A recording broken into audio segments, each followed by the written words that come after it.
Hi, Jim Murphy for Elite Style Massage. So today I wanted to do a video for you guys about these back harnesses that seem to be popping up all over my social media at the moment, and I've done for quite a few months. I was having a discussion with some colleagues recently. I've got colleagues and friends that are osteopaths and physios.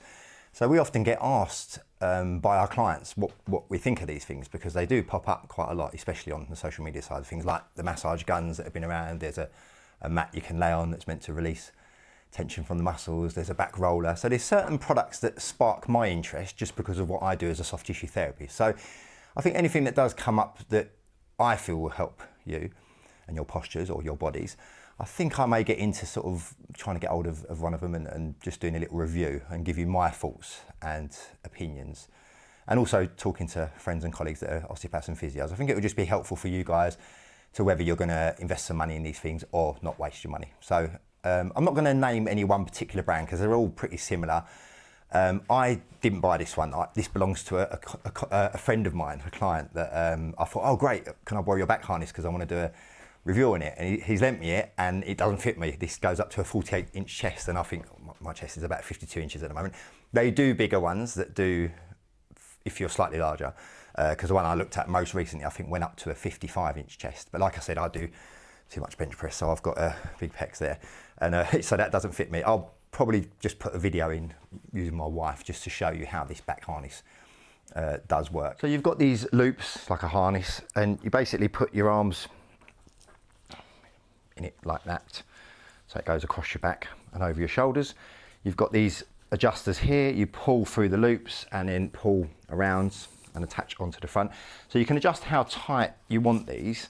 The idea is to have them just, I think, tight enough just so that you can feel that they're pulling you back into sort of that more corrected posture.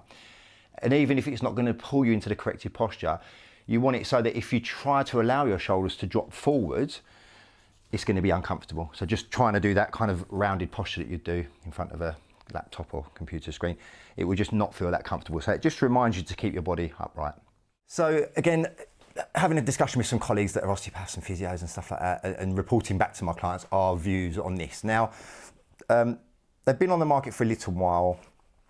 They're meant to do a specific job of correcting your posture. Now, as a soft tissue therapist for 14 years and a personal trainer before that and a gym owner, I'm not a fan normally of things that do things for you. I think you should be doing these things. So for instance, the neurological link from your brain to the muscle is what should be correcting your posture. You know, having me stand behind you and pull your shoulders back when you're working is not really what you should be doing for your body. Initially, that was the initial thought. So we did kind of talk about these things. Now, your rhomboids between the shoulder blades, you know, that stabilize the scapula, things like stretching your pecs out on your front of your chest here, and just trying to keep your head up and sit yourself up straight. And so there's things you can do to correct your posture. So my knee-jerk reaction straight away was no, you know, you're not doing it. It's not the muscles that are doing it. You know, there's no neurological link working that's getting these muscles firing. So that was my initial reaction. So we did kind of discuss this for a little bit, me and my colleagues and my peers.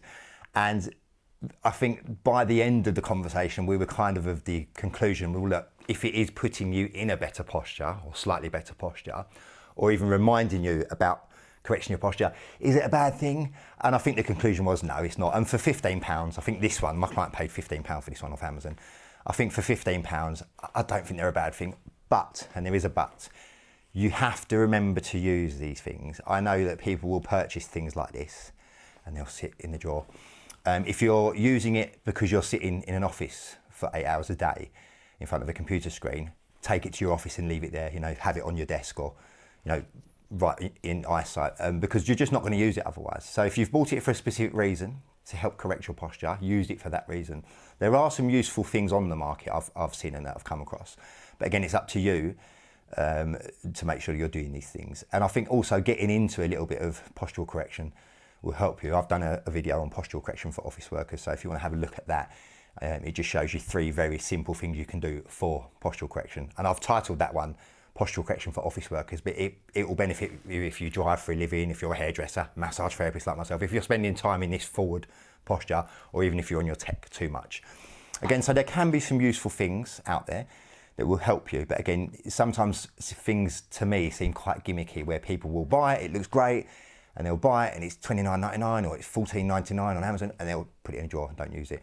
So again, if you've bought it for a reason, remember the reason you've bought it and use it.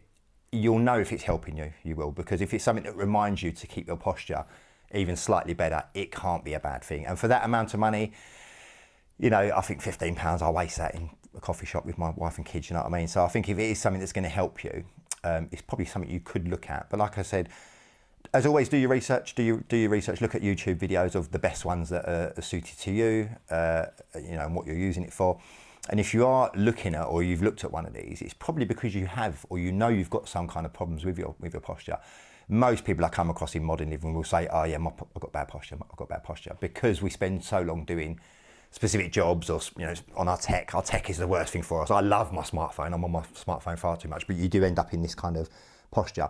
And you can get into bad habits with your posture. It's trying to get into the good habits that will serve you well and stop you getting future problems with your back, with your neck. So again, this is where things like this I think can be useful. So again, initially when I saw them first of all, I was like, no, not for me. Same as when I first saw foam rollers coming back on the market. Foam rollers, no, they actually can be quite useful, but you've got to use them, and that is down to you. So again, a cheap way of correcting your posture and reminding you about your posture. Getting into good habits with things like your tech. You know, if you're taking your phone out of your pocket and spending all time like that, get into a habit of holding it in front of your face. Try and keep things more eye level. I know you can't do it if you're out on the street normally, if you're walking around, and you know you shouldn't be really be walking along when you're on your phone anyway. But you know, if you are out and about, you're in your car and you're parked up and you just have a look at your phone, try not to get into the habit of doing this. Try and have it sort of eye level. And you know, as you know, you need to put your screens eye level. If you're doing any computer work, if you've got a laptop, I always say this, if you've got a laptop, prop your laptop up on some boxes or put it on a shelf or something like that, and get an external keyboard, connect it wirelessly or Bluetooth or you know Wi-Fi, however they connect these days. So you don't have to be worrying about typing up here. If you've got a laptop, you can actually have the screen high and have a keyboard here. So there's things you can do to save your posture. But again, as I said, it's up to you to do these things, okay? And looking after your posture will serve you well. If you've been in an office for a few years, you know, you're already getting problems. What you're going to be like in another 10 years, you know, even 5 years from now. Start doing things now to help you, and things like that can make you just aware and just slightly correct you. Because I think the thing with this is just I think it just makes you feel uncomfortable to kind of try and go into that forward round posture. I don't think it necessarily holds you in the correct posture, but if you do try and relax and let your shoulders slump forward, it kind of just, it pulls against you. So that's what I think these are kind of initially designed for. And if it does remind you about keeping that body upright, then it's, you know, it's probably going to be a good thing. So as usual, I'll put my email address there. If you've got any questions, I'll put them in the comments below. And if you can like and subscribe. And if you've got any products you want me to review, just put them in the comments below and I'll see what I can do for you. Okay, so Jim Murphy for Elite Style Massage. See you next time.